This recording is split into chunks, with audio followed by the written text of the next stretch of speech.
दोस्तों, इस वीडियो में हम लोग नर्वस सिस्टम के प्रश्न करने वाले हैं जो कि बहुत इम्पोर्टेंट है। तंत्रिका तंत्र। पहला प्रश्न है आपके सामने, मस्तिष्क का कौन सा भाग सांस लेने को नियंत्रित करता है? तो आपका आंसर हो जाएगा मेडुला। मेडुला जो है मस्तिष्क स्तंभ का सबसे नीचे वाला भाग होता है और ये ऊपर की ओर पोन्स और नीचे की ओर मेरुरज्जु यानी कि स्पाइनल कॉर्ड के बीच होता है। तो आपका राइट आंसर हो जाएगा ऑप्शन नंबर सी, मज्जा, मेडुला। आँख की वह संरचना जो प्रकाश किरणों को अपरिवर्तित करके और रेटिना पर केंद्रित करने का कार्य करती है, उसे क्या कहा जाता है? तो उसे लेंस कहते हैं। ऑप्शन नंबर सी आपका करेक्ट हो जाएगा। प्रकाश किरणों को अपरिवर्तित करने और रेटिना पर केंद्रित करने का जो कार्य करती है उसे लेंस कहा जाता है। ऑप्शन नंबर सी आपका करेक्ट हो जाएगा। चलिए, निम्नलिखित में से मानव मस्तिष्क का वह कौन सा हिस्सा है जिसमें विचारों का संग्रह होता है? तो मानव मस्तिष्क के 3 भाग होते हैं। पहला होता है अग्र मस्तिष्क यानी कि फोर ब्रेन। दूसरा होता है मिड ब्रेन यानी कि मध्य मस्तिष्क। तीसरा होता है हिंड ब्रेन यानी कि पश्च मस्तिष्क। और मानव की जो अग्र मस्तिष्क होती है यानी कि फोर ब्रेन, उसमें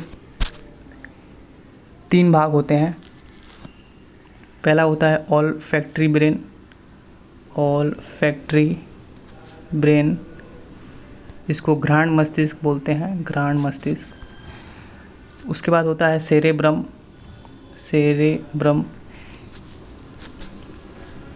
जिसे प्रमस्तिष्क बोलते हैं, प्रमस्तिष्क। और तीसरा होता है डाइंसेफिलॉन,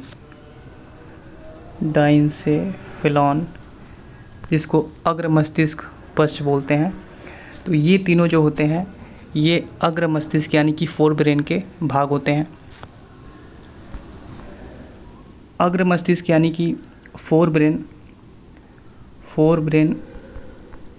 समस्त बुद्धि, चेतना, इच्छा शक्ति, ज्ञान, स्मृति, चिंतन, विचार का संग्रह केंद्र होता है और यही पढ़ने, लिखने, बोलने, सोचने, समझने, भविष्य नियोजन आदि की क्षमता प्रदान करता है। तो आपके से क्या पूछा गया, निम्नलिखित में से मानव मस्तिष्क का वह कौन सा हिस्सा है जिसमें विचारों का संग्रह होता है? तो आपका राइट आंसर हो जाएगा ऑप्शन नंबर डी, अग्र मस्तिष्क, फोर ब्रेन। चलिए नेक्स्ट देखेंगे। आगे देखेंगे, इनमें से कौन से अंग में मानव शरीर का थर्मोस्टेट यानी कि तापमापी निहित होता है? तो आपका राइट आंसर हो जाएगा ऑप्शन नंबर डी, हाइपोथैलेमस। चलिए आगे देखेंगे, निम्नलिखित में से कौन ऐच्छिक क्रिया नहीं है यानी कि वॉल्यूंटरी एक्शन नहीं है? तो ऐच्छिक क्रियाएं वो होती हैं जिस पर मनुष्य का नियंत्रण नहीं होता है, जैसे बोलना, चलना, मुट्ठी को बंद करना, कुर्सी को चलाना, लिखना, ये सब वॉल्यूंटरी एक्शन होती हैं। और इनवॉल्यूंटरी एक्शन यानी कि जो अनैच्छिक क्रियाएं होती हैं, जैसे कि हृदय का धड़कना, सांस लेना, भोजन का पाचन, ये सब अनैच्छिक क्रियाओं में आती हैं जिस पे मनुष्य का कोई भी नियंत्रण नहीं होता है। तो आपसे क्या पूछा गया है, ऐच्छिक क्रिया नहीं है यानी कि वॉलंटरी एक्शन नहीं है। तो ऑप्शन नंबर बी आपका, हृदय का धड़कना ऐच्छिक क्रिया नहीं है। आगे देखेंगे, मनुष्यों में अनैच्छिक क्रियाएं जैसे कि रक्तदाब, लार और उल्टी को इसके द्वारा नियंत्रित किया जाता है। तो शरीर या शरीर के किसी अंग की क्रियाएं जिन्हें हम अपनी इच्छा से नियंत्रित नहीं कर सकते हैं, उन्हें अनैच्छिक क्रियाएं कहते हैं। और इन क्रियाओं का जो कंट्रोल है, जो नियंत्रण है, वो मेडुला के द्वारा किया जाता है। मेडुला में अनेक तंत्रिका केंद्र होते हैं जो हृदय स्पंदन या हृदय की धड़कन, रक्तचाप, श्वसन दर पर नियंत्रण करते हैं। तो आपका ऑप्शन नंबर ए करेक्ट हो जाएगा, मेडुला। चलिए नेक्स्ट देखेंगे, मनुष्य में ताप नियमन यानी कि थर्मो रेगुलेशन को नियंत्रित किया जाता है। तो हाइपोथैलेमस जो ग्लैंड है मस्तिष्क का एक भाग है और इस ग्रंथि द्वारा पिट्यूटरी जो ग्लैंड होती है उसके स्रावण का नियंत्रण किया जाता है, जिससे भूख, प्यास, ताप, गुस्सा आदि क्रियाओं का नियंत्रण किया जाता है। तो ऑप्शन नंबर बी आपका करेक्ट हो जाएगा, हाइपोथैलेमस। चलिए आगे। मानव मस्तिष्क का कौन सा हिस्सा बुद्धि, स्मृति और भावनाओं का केंद्र होता है?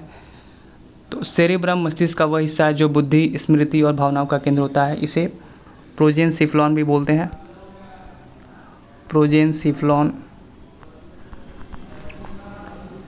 ऑप्शन नंबर बी आपका करेक्ट हो जाएगा। चलिए आगे देखेंगे।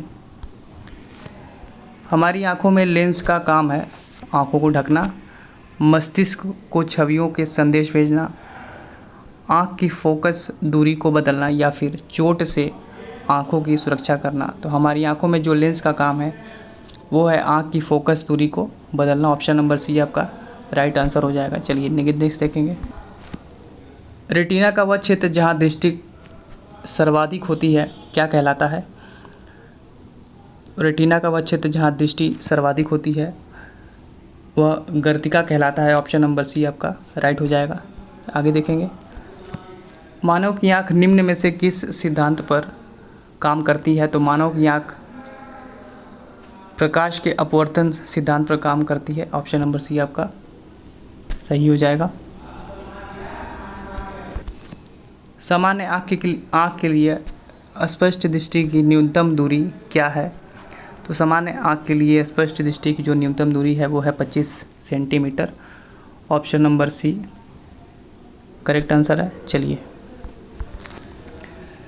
जब कोई व्यक्ति केवल नज़दीक होने वाली वस्तुओं को ही देख पाए तो इस स्थिति को क्या कहा जाता है?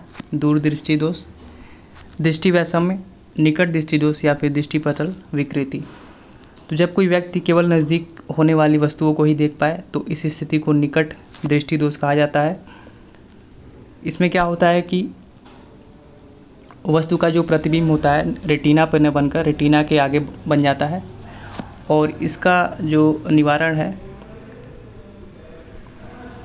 इसमें उपयुक्त फोकस दूरी के अवतल लेंस का प्रयोग किया जाता है। चलिए नेक्स्ट देखेंगे। नेत्र गोलक को नियंत्रित करने के लिए कितनी मांसपेशियों का इस्तेमाल किया जाता है? तो नेत्र गोलक को नियंत्रित करने के लिए 6 पेशियों का इस्तेमाल किया जाता है। इसमें 4 सीधी और 2 तिरछी पेशियाँ होती हैं। तो ऑप्शन नंबर सी आपका राइट हो जाएगा। 6 मांसपेशियों का इस्तेमाल होता है। चलिए आगे देखेंगे। मानव मस्तिष्क का वजन कितना होता है? शरीर के कुल वजन का 2%, शरीर के कुल वजन का 8% या फिर शरीर के कुल वजन का 12% या फिर शरीर के कुल वजन का 15%। तो मानव मस्तिष्क तंत्रिका कोशिकाओं का एक समूह होता है जो सिर के क्रेनियम नामक हड्डी में बंद होता है और इसमें कोशिकाओं की संख्या लगभग स्थिर रहती है। मानव मस्तिष्क का वजन उसके शरीर के कुल वजन का 2%, लगभग 2%, यानी कि 1200 ग्राम से 1400 ग्राम होता है। आपका राइट आंसर हो जाएगा ऑप्शन नंबर ए, शरीर के कुल वजन का लगभग 2%। चलिए आगे देखेंगे। निम्नलिखित में से कौन सा अनुमस्तिष्क के बारे में सही नहीं है? यह मस्तिष्क का एक भाग होता है, ये सही है। यह मस्तिष्क के पश्च क्षेत्र में स्थित होता है, ये भी सही है। इनमें 3 भाग होते हैं, ये भी सही है। यह मस्तिष्क का काफ़ी छोटा भाग लगभग 25% है, तो ये गलत हो जाएगा। आपसे क्या पूछा गया है कि अनुमस्तिष्क के बारे में सही नहीं है, तो ऑप्शन नंबर सी आपका करेक्ट हो जाएगा। चलिए आगे देखेंगे। सेरेब्रम अनुमस्तिष्क से संबंधित है। अनुमस्तिष्क जो है मांसपेशियों के घुमाव व नियंत्रण से संबंधित है। पश्च मस्तिष्क के भाग को अनुमस्तिष्क को मेटेनसीफेलॉन भी कहते हैं। मेटेनसीफेलॉन यह समन्वय, संतुलन, ऐच्छिक पेशियों की गतियों इत्यादि का नियंत्रण करता है। इसका जो मुख्य कार्य होता है शरीर का संतुलन बनाए रखना और ऐच्छिक पेशियों के संकुचन पर नियंत्रण करना होता है। तो आपसे पूछा गया है कि अनुमस्तिष्क से संबंधित है, तो ऑप्शन नंबर डी हो जाएगा करेक्ट आंसर, मांसपेशियों के घुमाव व नियंत्रण से। चलिए आगे देखेंगे। आँखों को लेंस की फोकल लंबाई समायोजित करने में मदद करता है। आपका राइट आंसर हो जाएगा option number D, ciliary body. चलिए नेक्स्ट देखेंगे। ऊतक न्यूरॉन से बना होता है जो आवेग प्राप्त करते हैं और संचालन करते हैं। तो तंत्रिका ऊतक जो है, नर्वस ऊतक, तंत्रिका कोशिकाओं या फिर न्यूरॉन का एक संगठित जाल का बना होता है और यह सूचनाओं को विद्युत आवेग के द्वारा शरीर के एक भाग से दूसरे भाग तक पहुंचाने में सक्षम है। तो ऑप्शन नंबर सी आपका करेक्ट हो जाएगा। चलिए नेक्स्ट देखेंगे। तंत्रिका आवेग की प्रकृति होती है, तो नर्व इम्पल्स की जो प्रकृति है वो विद्युत रासायनिक होती है। ऑप्शन नंबर डी आपका राइट आंसर हो जाएगा। चलिए आगे देखेंगे। नेत्र में प्रवेश करने वाले प्रकाश की मात्रा को किसके द्वारा नियंत्रित किया जाता है? तो पुतली आँख का वह हिस्सा है जो आँखों में पहुँचने वाले प्रकाश को नियंत्रित करता है और आँखों के रंग के लिए भी जिम्मेदार है। तो आपका राइट आंसर हो जाएगा ऑप्शन नंबर ए, पुतली। चलिए आगे दो न्यूरॉन्स के बीच स्थान होता है। तो तंत्रिका आवेगों का एक जो न्यूरॉन है वो दूसरे न्यूरॉन तक संचरण सिनेप्सिस द्वारा होता है। तो आपका राइट आंसर हो जाएगा सिनेप्स दो न्यूरॉन के बीच का स्थान होता है। ऑप्शन नंबर बी करेक्ट हो जाएगा। चलिए आगे देखेंगे। निम्नलिखित में से कौन सा अनुमस्तिष्क के लिए सही नहीं है? यह शरीर का संतुलन बनाए रखता है, ये सही है। यह मस्तिष्क के बाद पश्च क्षेत्र में स्थित है, ये भी सही है। यह पश्च मस्तिष्क का एक भाग होता है, ये भी सही है। ऑप्शन नंबर बी गलत हो जाएगा। आपसे क्या पूछा गया, सही नहीं है, तो ऑप्शन नंबर बी आपका करेक्ट हो जाएगा। यह बोलने, देखने, सूंघने, स्वाद देने और बुद्धिमत्ता इत्यादि जैसी गतिविधियों को नियंत्रित नहीं करता है। इसका जो कार्य है ये सेरेब्रम द्वारा होता है, यानी कि जो अग्र मस्तिष्क है वो ये कार्य करता है। चलिए आगे देखेंगे। निम्नलिखित में से कौन सा परम मस्तिष्क के बारे में सही नहीं है? इनमें दो भाग होते हैं जिन्हें परम मस्तिष्क गोलार्ध कहा जाता है, ये करेक्ट है। यह मस्तिष्क का सबसे बड़ा भाग लगभग 80% होता है, ये भी सही है। यह मस्तिष्क का अग्र, शीर्ष और पार्श्व भाग बनाता है, ये भी करेक्ट है। प्रमस्तिष्क मांसपेशियों की गतिविधि का समन्वय करता है, ये गलत हो जाएगा। तो आपसे पूछा गया क्या सही नहीं है, तो ऑप्शन नंबर डी जो है वो करेक्ट आंसर है। ये जो क्वेश्चन है ये आप देख सकते हैं 2018 वाले में फर्स्ट, सेकेंड और थर्ड तीनों शिफ्ट में पूछा गया ग्रुप डी के एग्ज़ाम में। चलिए आगे। पिन्ना किसका बाह्य भाग है? तो पिन्ना जो है वो कान का बाह्य भाग होता है। पिन्ना ध्वनि तरंगों को एकत्रित करके बाह्य कर्ण